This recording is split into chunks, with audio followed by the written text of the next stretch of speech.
はい、皆さんこんばんは。本日はですね VFC のコルト M733 ガスブローバッグをご紹介したいと思います。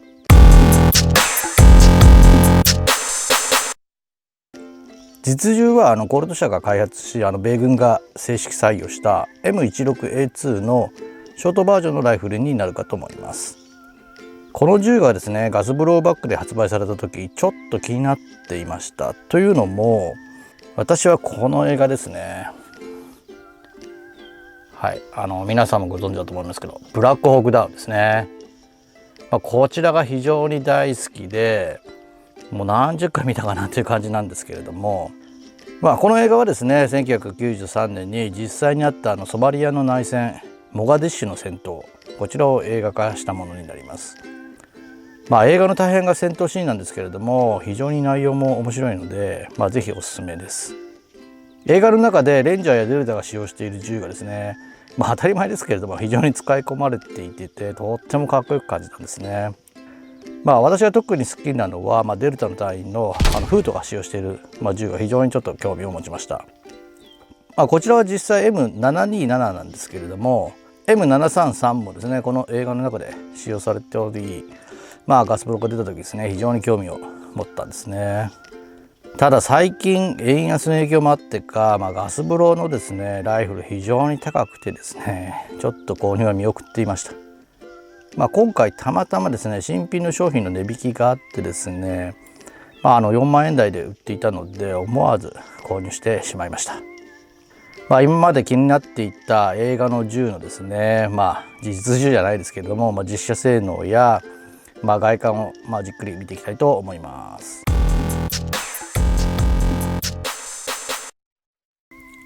手にした印象ですけれどもまず軽く感じますね。重量は約 2.3kg になります。何も装着していないというのもありますけれどもライフルとしては軽量なのが印象的です。あとハンドガードの剛性、こちらは非常に高いのも印象的です。VFC はですね、全体的に剛性は高いと思いますね。あとハンドガードのですね、光沢のあるですね黒、こちらが非常に目立つかなというふうに思いました。あとストックですがこのテレスコーピックタイプのストックというのはですね私も初めてやったので、非常に小さくて印象的であります。はい、それでは各部見ていきたいと思います。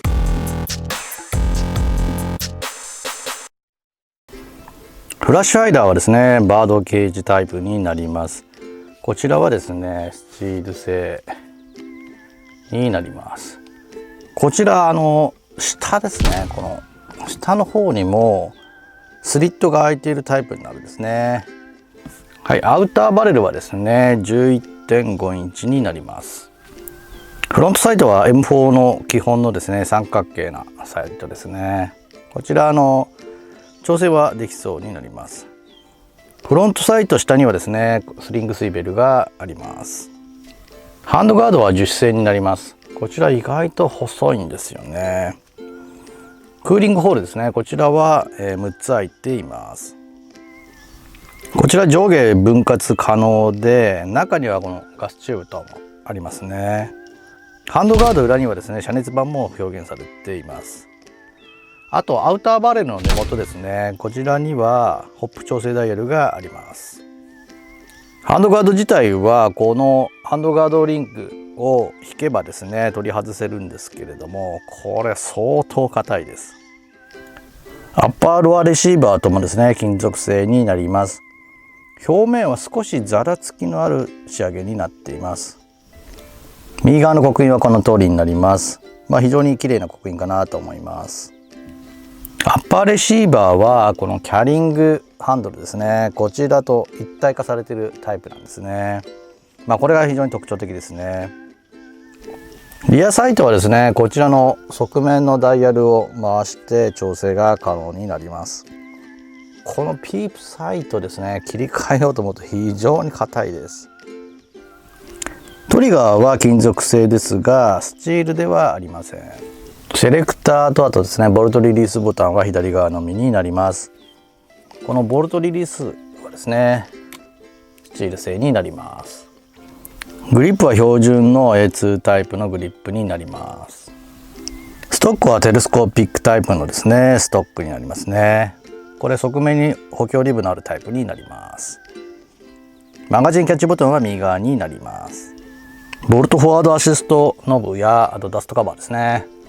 こちらもですね、スチール製になります。マガジンの総弾数は30発になります。こちら非常に軽くてアルミ製ですかね。重さは 400g 以下になります。GHK のマガジンがですね 700g 近くあるので相当軽く感じましたね。あとマガジンのテーブ、こちらにもですねコルトの刻印が入っております。あとこちらですね VFC の HK416 のマガジン、こちらも使用可能です。あとですね以前ご紹介した VFC 用にカスタムしたこの GHK の CO2 マガジンですね。こちらもですね、使用は可能です。これ普通だったらですね初速調整が必要だと思うんですけれども、私何回も測ったんですけれども、このまま打ってもですね60から70に収まっております。マガジンがちょっとおかしくなったのかなと思って、VFC の HK416 でもう実写したんですけれども、こちらも適正な値だったので、マガジンはおかしくなってないんじゃないかなと思っています。なので、この後の実写シーンの中でもですね、CO2 マガジンも一部入れてお送りしております。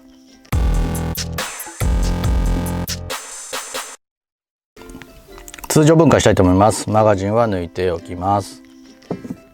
こちら通常の M4 と同じですね。まずこのテイクダウンピンを抜きます。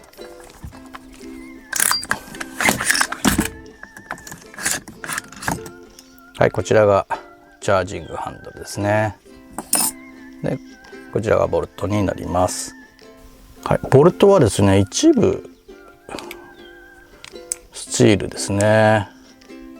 あとこちらですねボルトストップがかかる部分、こちらは削れ防止のスチールパーツが、組み込まれています。あとですねホップパッキンですね。こちらが青色なのが特徴的ですね。あと機関部ですね。こちらハンマー、ほとんどのパーツがスチールパーツになっているかとは思います。さすが VFC ですね。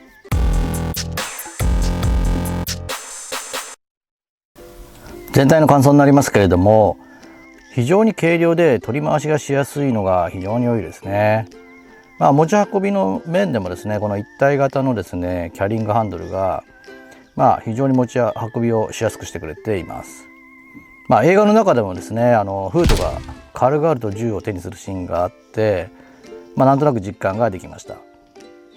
あとハンドガード付近の剛性は非常に高いのも特徴だと思います。少しざらつきのある表面処理も私は好きです。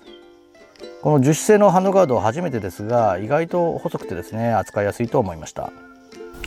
リコイルは銃が軽量なのもあって結構強く感じます。マガジンをしっかり温めるとフルオートも安定して撃てますし、結構強烈なリコイルショックを味わえます。あと燃費もいい方なんじゃないかなと思いました。命中精度はピープサイトなので詳細分かりませんけれども、近距離では安定しております。先ほどCO2 マガジンの初速が適正だった話をしましたけれども、純正のマガジンを常温にして初速も測りましたけれども、40から60台なので、少しばらつきはありますけれども低めに設定されているのかもしれません。なので明確な理由はちょっと分からなかったですけれども、今後夏場などでも確認してみたいと思います。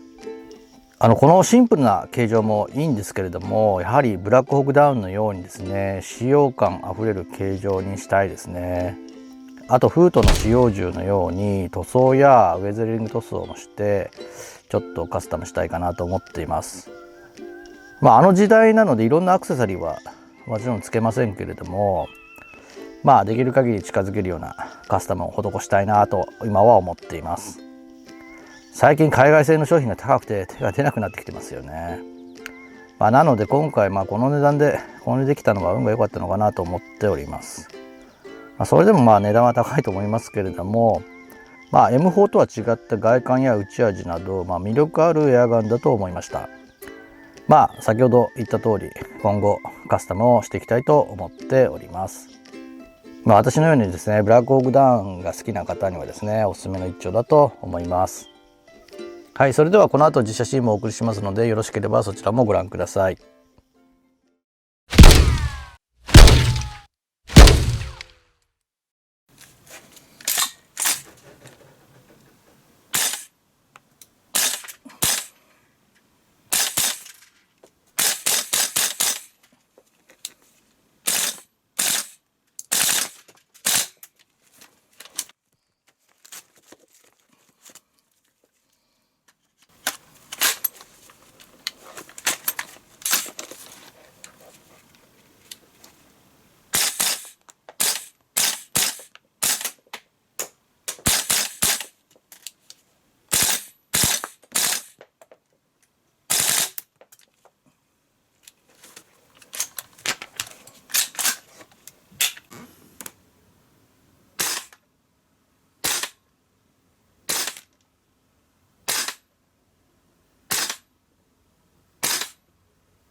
最後までご視聴ありがとうございました。またお会いする日まで。さようなら。